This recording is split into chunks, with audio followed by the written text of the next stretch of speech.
I'll look at some of the new people, both people that are newbies to sales and ones that are conscripts or draftees.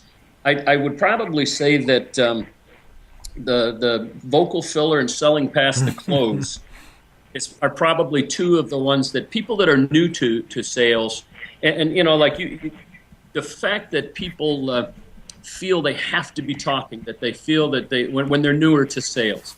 And that's where the vocal filler comes in. That's where the ums and the ahs and the selling past the close of not just knowing to, hey, shut up and write the order.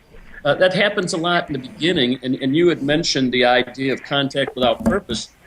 I've had groups where I had somebody say, Don, these habits that you're talking about, and you're right on, this is what we teach our salespeople to do. Mm. That's, like you say about the idea of I want you calling them once a week. Yeah, but boss, they've got me on a no-call list. They don't want me calling. Well, I don't care. They're too big of an opportunity. I want you calling them every. So the newer people to sales, they kind of translate that organizational pressure into things like vocal filler and selling past the close and being too often. The last one for me of overriding any of them in any influence context, not just sales, is the failure to be present.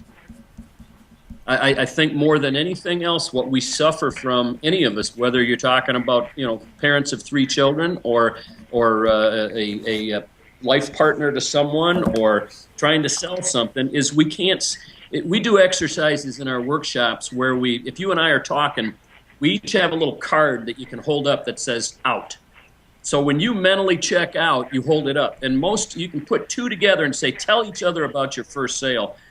Most dyads can't make it past 30 to 60 seconds before your mind, before your mind starts wandering on your narrative.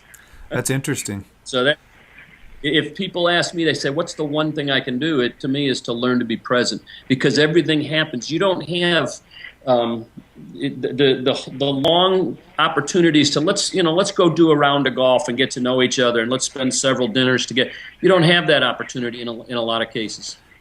You've got moments in which to respond and adapt, and I think that failure to be present is probably what we're almost. Well, don't you almost have to take a learning approach where you're drawing out? That's where they always. The classic term is draw out the questions, right? But that changes that whole psychology of the conversation.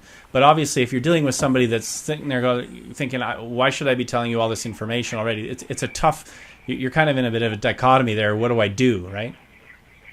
Yeah. Well, you got to, what do I do? But half of it is what we find people today is they can't even sit and listen in a direct fashion. The brain research shows we got a couple of circuits. One is the direct circuit where I'm talking to you or listening to you and engaged with you. The other circuit is narrative, where I'm thinking about what I got to do when I get home, or I'm thinking about what the pressure the boss put on this morning. And most of us can't manage more than about 30 seconds on a direct circuit with somebody. What about the I'm thinking, what do I say next to this guy, or how do I craft this? How does that fit in?